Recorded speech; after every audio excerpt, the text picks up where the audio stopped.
This is a Reconstruction radio production. Please visit garynorth.com/freebooks for a PDF download of this book and for many other great Christian books. Backward Christian Soldiers, an Action Manual for Christian Reconstruction by Gary North, copyright 1984, published by Institute for Christian Economics. Narrated by Alan Bailey. Chapter 12. What kind of army? An army which is told that it must suffer defeat, that any sign of victory is an illusion or else a lure into a subsequent defeat, that victory must be the devil's, will be a defeated army. Onward Christian Soldiers is a favorite hymn of most people. It is far better known than Wayfaring Stranger, which begins, I am a poor wayfaring stranger, just traveling through this world of woe. Yet the sentiments of the vast majority of professing Christians are with the second song, despite the fact that they are not very poor and they are traveling in very fine style. The pilgrim motif is a lot more popular than the soldier motif. There are reasons for this. Christian in John Bunyan's classic 17th century allegory, Pilgrim's Progress, was basically an unemployed drifter before he was converted and an unemployed traveler after. What did the man do for a living? Like the radio and television character of the 1940s and early 50s, Ozzie Nelson, he had no visible means of support, no calling. Ozzie, however, must have done something for a living, but Christian just plodded on and on through life. Bunyan, a wandering tinker for much of his life, and imprisoned for most of the remainder, to some degree resembled Christian.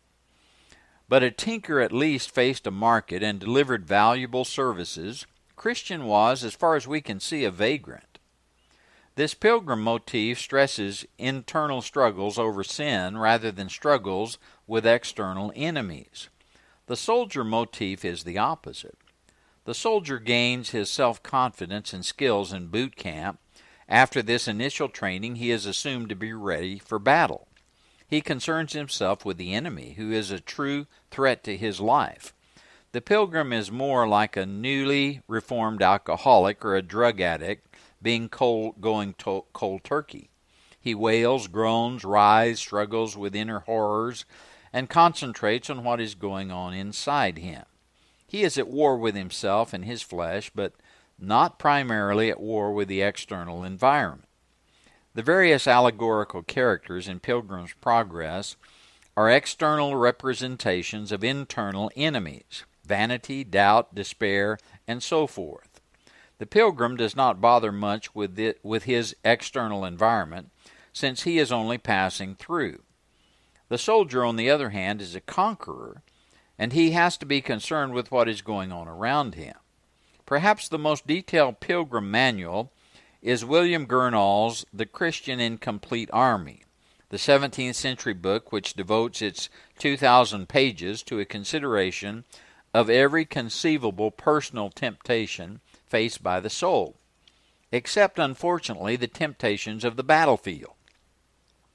Gurnall did not involve himself in the theological battles of the day, which were literally life-and-death battles, and he signed the Act of Uniformity in 1662, thereby ensuring his continued income as a state-certified pastor, while 2,000 Puritan ministers refused to sign and were thrown out of their pulpits and in many cases into jail. Gurnall preferred a life of irrelevance, warring with his own internal lust, ignoring the external civil issues of his day.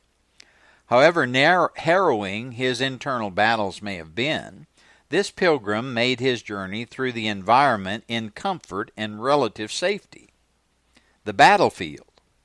People get shot on battlefields. They get hurt.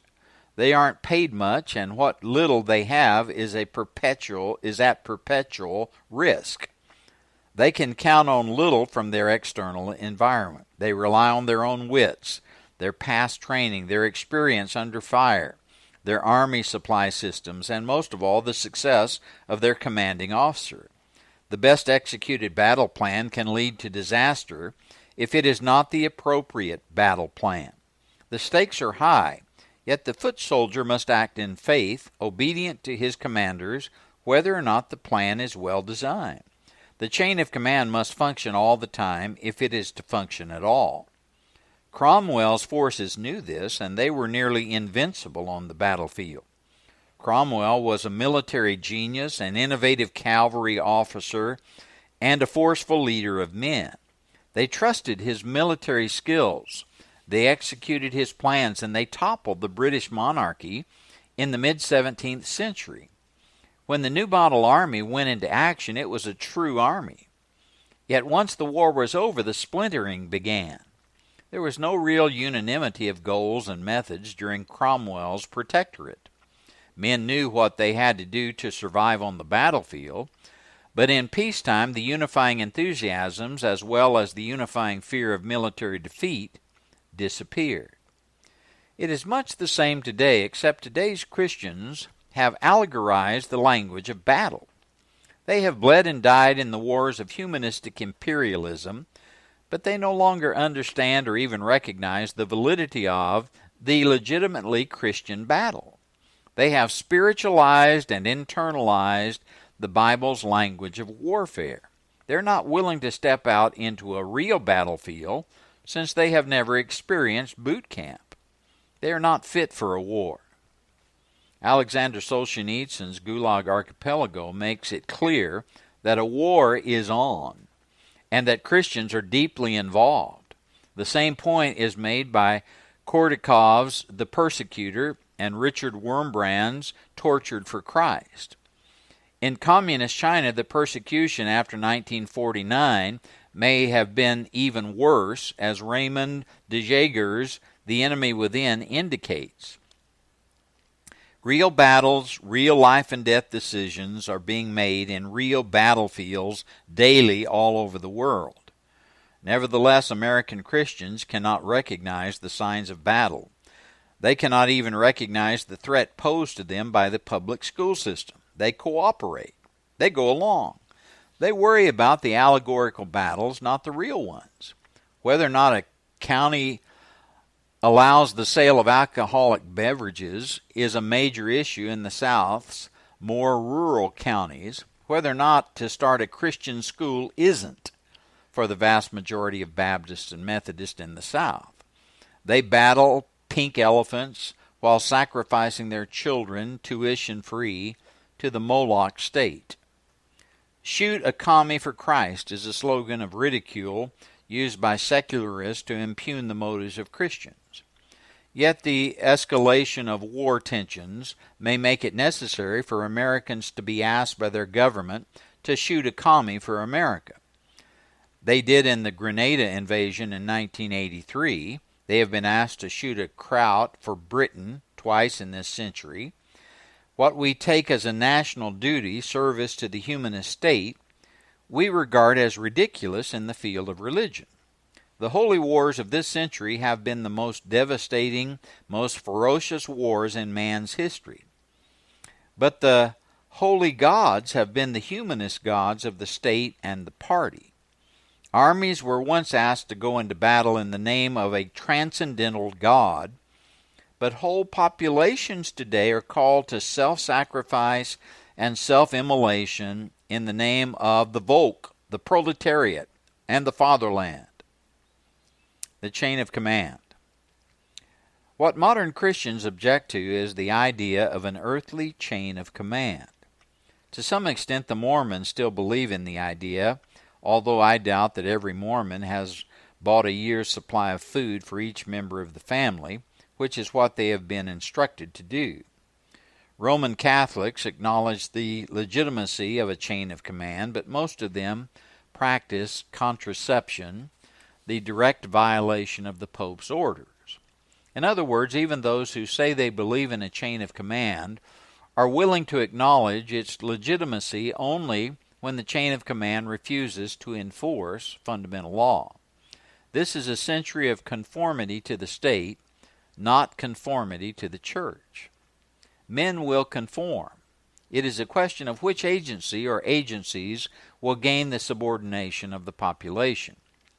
In Protestant circles, the chain of command has generally become mush because it is cut off at the top, as in Baptist and Congregationalist circles, or because it has become bureaucratized, the denominations. The people who have no real confidence in their elected elders, their seminary-trained pastors, and their collection plate-passing deacons. While some local churches may operate in rather strict conformity to the wishes of a dynamic pastor, this dedication is generally not transferable to his successor, indicating that there was no real chain of command anyway. There was only the strong personality of one leader, a leader who may have refused to delegate basic decisions to subordinates in the first place. Protestants are not used to exercising authority, probably because they are unwilling to accept the legitimacy of ecclesiastical authority. Any church hierarchy which attempts to exact conformity from recalcitrant members will face the inevitable competition of another church right down the street, which opens its arms to any disaffected member who will transfer his membership and his tithe, or what pitiful giving Protestants have substituted for a tithe. The competition is too stiff, and the competition has led to a least common denominator chain of command. What kind of army functions without a chain of command? None. Then what kind of army is the church? A defeated army. An army which is told that it must suffer defeat, that any sign of victory is an illusion, or else a lure into a subsequent defeat, that victory must be the devil's, will be a defeated army. Yet this is precisely what modern Christians have been told, and since they don't like the rigors of battle, and since they don't like the discipline of a chain of command, and since they really don't trust the judgment of their officers, they prefer to listen to stories of defeat. Defeatism justifies their own softness. And since they are guaranteed victory in the internal battles, they think, and since the external warfare is simply allegorical, they think, they can dismiss as ridiculous the idea that we really should be training as cultural soldiers, soldiers ready to do battle on the multitude of battlefields. The Supreme Commander.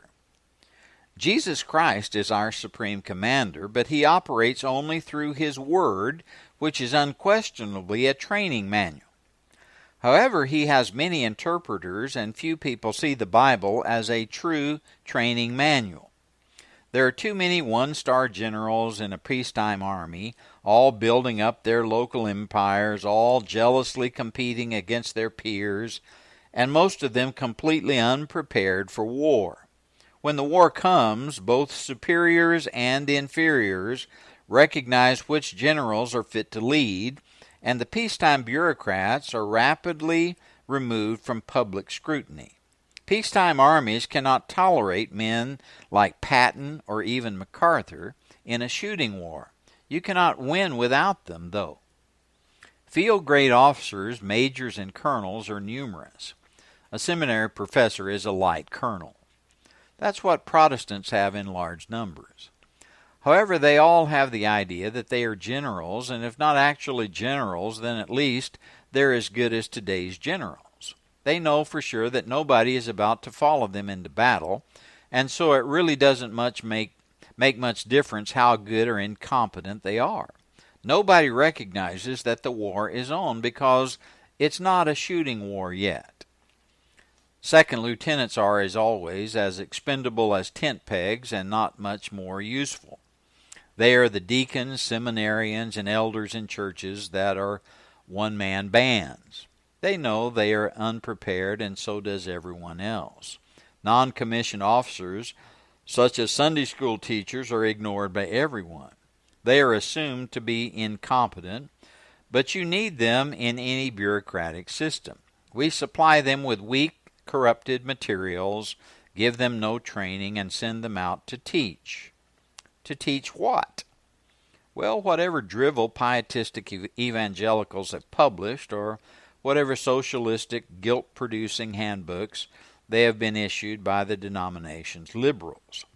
The troops sit passively, confused, unaware that a war is actually in progress. They think their commanders are on top of everything. They don't even feel called upon to exercise minimal leadership, which is just what their superiors prefer. We have no strategists, so far as I can determine. How could we? We haven't won a major battle in this whole century. When was the last time a theological liberal was removed for heresy by any American church, other than by the Missouri Synod Lutheran in this century? We have a few tacticians who have specialized in areas like starting Christian schools or battling against abortion or setting up small activist or publishing organizations, but their efforts are not coordinated and they seldom respect any single leader. Even communications are lacking. The groups seldom talk to each other. If we have any generals, nobody salutes them, especially bird colonels, who generally think that they are the true generals. The war. When war comes, persecution, a Soviet victory, rioting in the streets, more visible attacks on Christian schools, a gun confiscation law, an economic collapse, then the generals will appear. There will be leaders only when the followers see the strategic necessity of following. When external conditions make mandatory a chain of command, we will see its creation. We already have a reliable supreme commander. He knows what has to be done to win. His enemies cannot defeat him or his troops. When commanders who are capable of leading join forces with followers who trust their judgment and who are willing to sacrifice for the sake of the war, we will see the light. And books on the inevitability of external defeat will no longer be bestsellers. Psychological losers who don't understand the stakes of this war are the buyers of such books. They will not survive the first volley. The Reconstructionist Radio Podcast Network brings to you a complete lineup of podcasts where you will hear practical and tactical theology. Our desire is not simply that you consume our shows, but that you also live out your faith in every area of life. We can talk all day long about these things, but if we fail to put them into practice, then we fail as ambassadors of Jesus Christ, our King.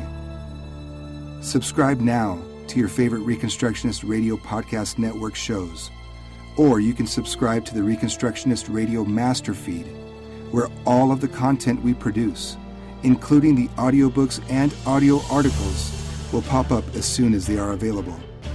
And don't forget to visit ReconstructionistRadio.com to volunteer as a narrator or to partner with this ministry financially. May the Holy Spirit stir you into action for Christ and His kingdom.